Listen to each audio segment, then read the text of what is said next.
Menteri Keuangan Purbaya Yudisadewa berjanji tidak akan bergaya koboi.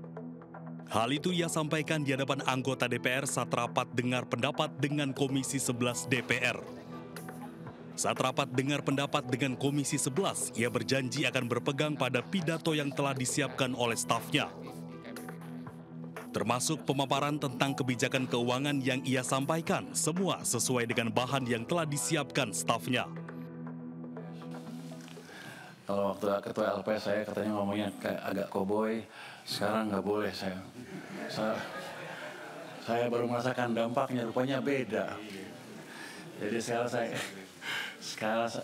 saya akan stick ke pidato yang sudah disiapkan oleh staf saya di sini, Pak. Jadi nggak ada session bebas lagi. Pak Menteri, boleh koboi tapi ada isinya. Siap. Sebelumnya, Purbaya jadi sorotan akibat berbagai pernyataannya yang menuai kontroversi. Tidak hanya itu, gaya komunikasi Purbaya juga dinilai seperti koboi. Meski demikian, ia telah meminta maaf dan berjanji akan memperbaikinya. Dari Jakarta, Tim Liputan iNews melaporkan.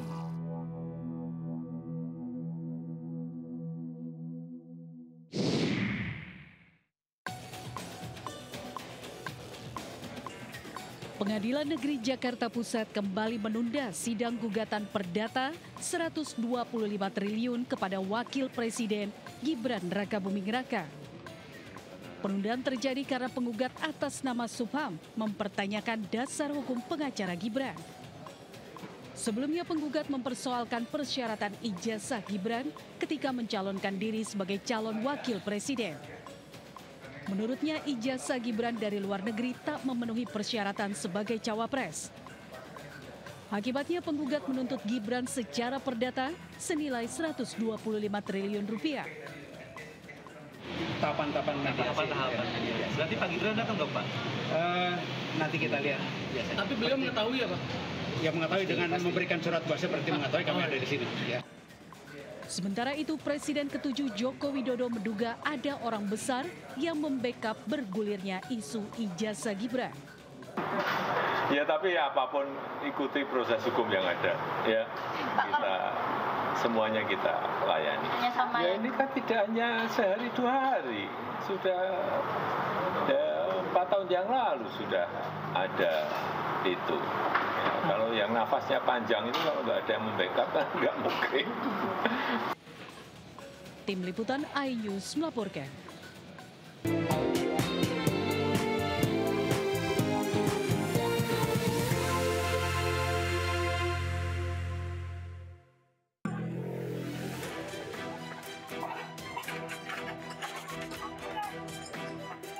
Sekelompok gangster melakukan aksi tawuran di Jalan Pandawa, Kelurahan Kamal, Kecamatan Kalideres, Jakarta Barat.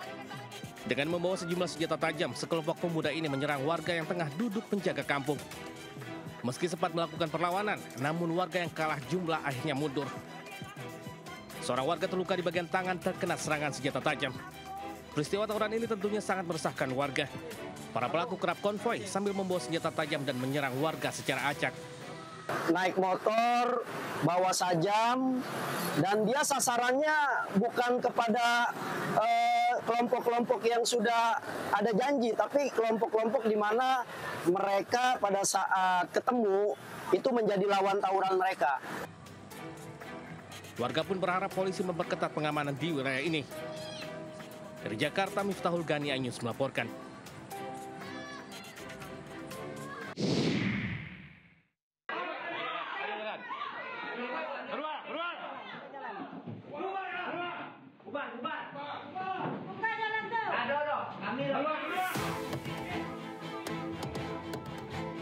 Video rombongan Wakil Bupati Padang Pariaman saat mengadakan rapat dengan wali nagari dan kerapatan adat nagari Kapalo Hilalang Kayu Tanam, Kabupaten Padang Pariaman, Sumatera Barat, diusir warga setempat viral di media sosial.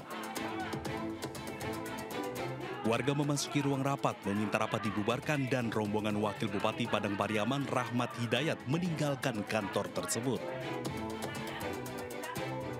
Pengusiran dilakukan diduga sebagai bentuk kekecewaan warga terhadap pemerintahan Kabupaten Padang Pariaman yang tidak temui masa saat unjuk rasa.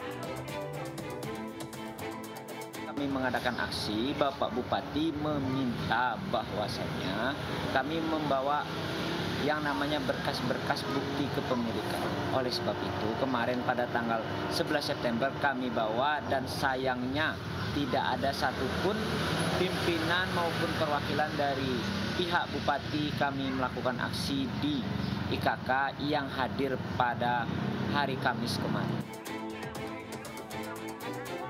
Sementara terkait pengusiran wakil bupati ini belum ada tanggapan dari Pemkab Padang Pariaman. Dari Padang Pariaman, Sumatera Barat, Eka Guspriyadi, iNews melaporkan.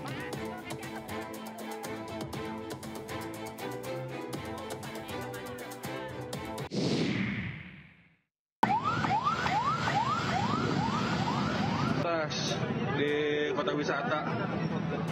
Sepeda motor bersilinder besar terlibat kecelakaan di Bogor, Jawa Barat.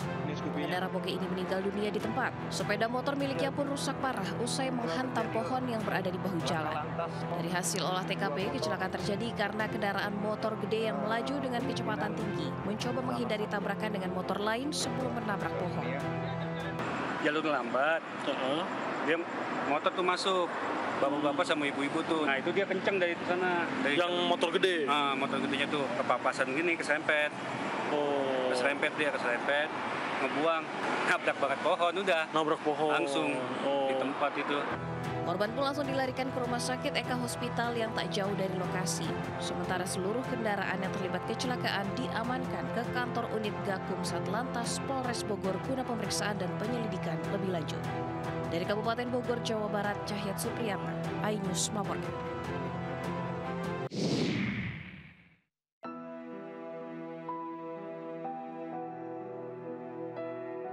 Suasana duka menyelimuti Desa Serut, Kecamatan Panti, Jember, Jawa Timur.